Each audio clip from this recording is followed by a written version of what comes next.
Monsieur Villanova.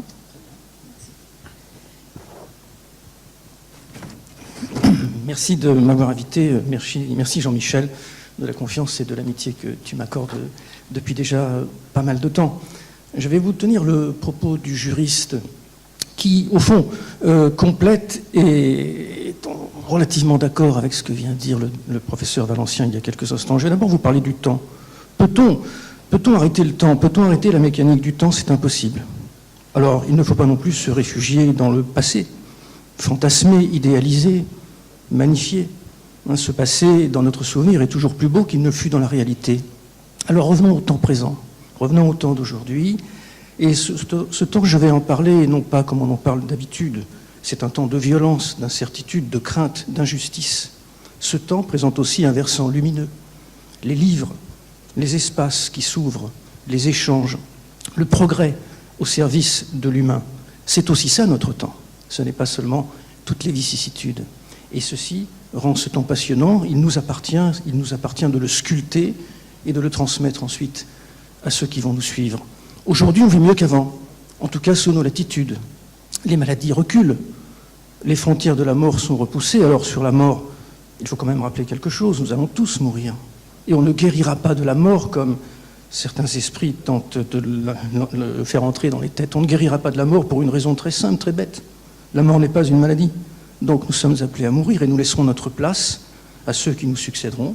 Nous leur transmettrons un héritage, à eux d'aller plus loin que nous et de faire mieux que nous. Alors parlons de la médecine. La médecine, c'est ces connaissances que l'on va mettre à la disposition de quelqu'un qui souffre, de quelqu'un qui a mal, de quelqu'un qui a peur et de quelqu'un qui va mourir aussi parfois. La médecine est tout à la fois une science, un art et un humanisme. Alors je vais commencer par l'humanisme. Jean-Michel, tu m'as souvent entendu prononcer les mots que je vais prononcer maintenant. L'humanisme n'est pas quelque chose dont certains dans cette salle seraient dotés plus que d'autres. L'humanisme n'est pas une vertu. Et l'humanisme ne se superpose pas à la médecine. Parce que l'humanisme est consubstantiel à la médecine, et la médecine est un humanisme. Voilà, tout est dit.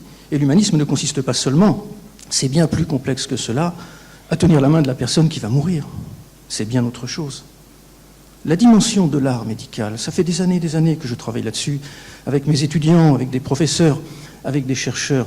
L'art médical, j'en suis arrivé à la conclusion que la médecine est un art à placer au plus haut niveau, avec quelques autres. C'est un art qui tend vers une forme d'absolu, un art noble.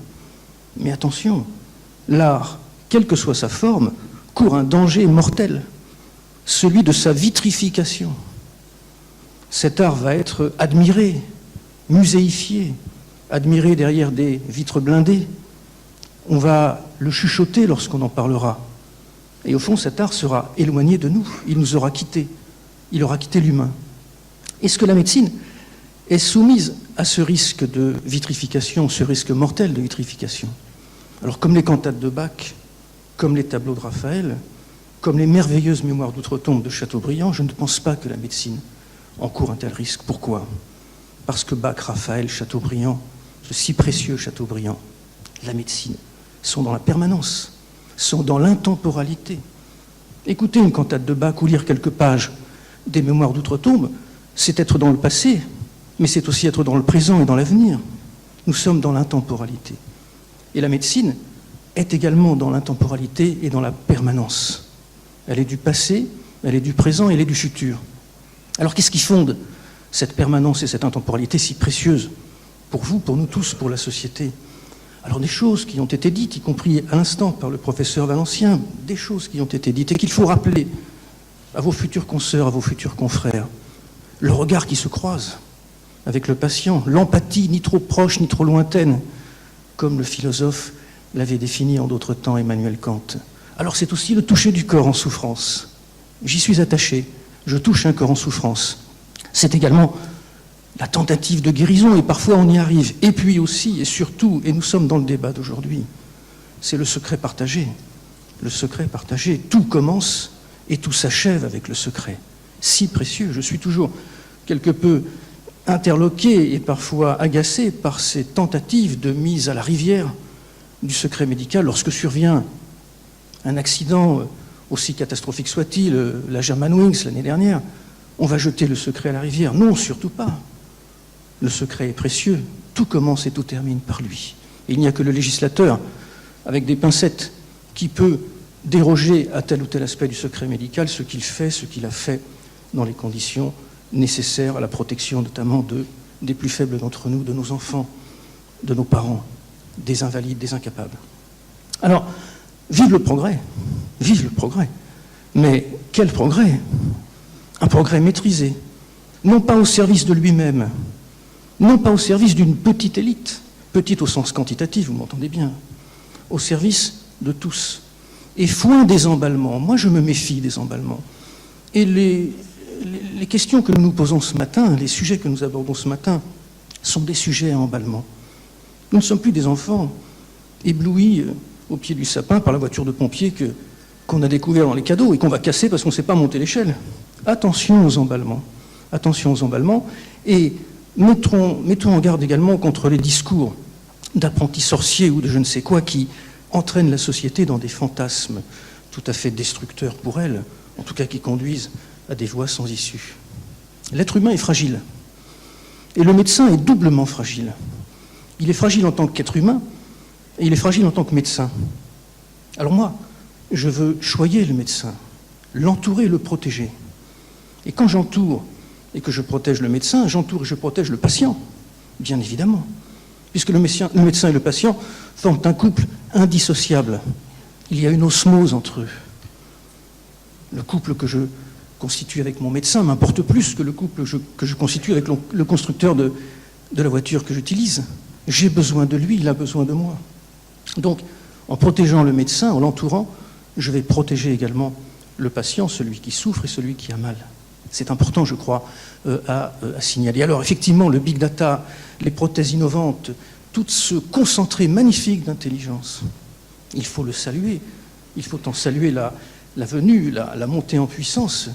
Mais il faut faire aussi attention à ne pas briser, fissurer la relation de soins. La relation de soins à la fragilité et la beauté du cristal. C'est une belle image, je trouve. Et le cristal se brise parfois. Ce serait dommage pour nous tous, pour l'ensemble de la société. Alors, avant d'achever ce propos, quelques réflexions peut-être sur ces points relatifs à cette technologie qui est là aujourd'hui, qui est là. Le professeur Valencien nous le dit et nous le savons, bien sûr. Je suis d'accord avec tous, surtout, d'accord. Il appartiendra ensuite au droit, aux juristes, de formaliser tout ceci, d'en fixer un périmètre, d'écarter ce qui semble contraire donc aux intérêts de la société. Ce sera le travail du juriste. Le travail du juriste est un travail au fond qui intervient en aval. Le droit n'est que le miroir d'une société et de ses attentes. Donc nous ferons ce que la société attend de nous en écartant certains aspects qui nous semblent effectivement dangereux pour la collectivité. Mais attention, le numérique sans l'humain. Je lisais ça dans une revue juridique, la semaine juridique de la semaine dernière. Un avocat a écrit quelque chose. Il a écrit « Le numérique sans l'humain, c'est la guerre ». Alors derrière le propos un peu emphatique, c'est vrai, il y a un fond de vérité absolue. Le numérique sans l'humain, alors si ce n'est la guerre, c'est quoi? C'est un paysage que l'on va dessiner, aride, vide, où le regard et l'intelligence auront du mal à se poser. Alors là, je suis légèrement en désaccord avec le professeur Valencien. Moi, je crois que c'est une révolution qui s'ouvre. Alors, les révolutions sont imprudentes, et elles conduisent souvent, après la révolution, elles conduisent à la dictature. Donc, soyons prudents, soyons équilibrés. Alors, je reprendrai ici le propos d'un révolutionnaire, Danton, qui emportait la patrie à la semelle de ses souliers. Moi, je demande que l'on emporte aux semelles de nos souliers ce qui constitue l'intemporel de l'art médical, dont je vous parlais tout à l'heure. Si nous emportons cet intemporel, nous allons marier toutes les nécessités technologiques, juridiques, éthiques, humanistes. Si nous ne le faisons pas, nous allons déparer, nous allons retirer à la médecine cet intemporel. Et dans le pire des cas, la médecine deviendra un art muséifié, cet art que l'on observe derrière des vitres blindées dont je vous parlais tout à l'heure. Et dans le meilleur des cas, une technique, certes une technique magnifique, mais une technique quand même. Alors, il faut être équilibré, prudent, avancer pas à pas, ne pas s'emballer. Moi, je crois beaucoup en l'avenir.